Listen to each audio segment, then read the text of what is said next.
to limited buyer activity in all the Eastern Shore jurisdictions continues this report, with inventory up 22.37% from last year this same time.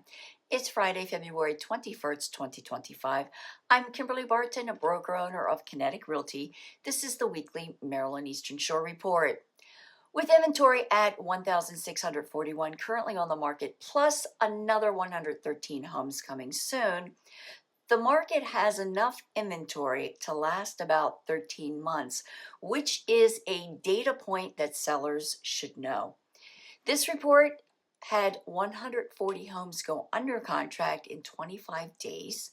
75 homes settled at 95.1% list to sold ratio, with days on the market rising to 56 days this report. The days on the market rising while the net to the seller shrinks. Homes for lease rose to 123 but remain at $2,000 median per month. That's your wrap for this week's Maryland Eastern Shore report for Friday, February 21st, 2025. Thanks so much for tuning in. Enjoy your weekend. Stay safe and warm. I'll see you next Friday. Take care.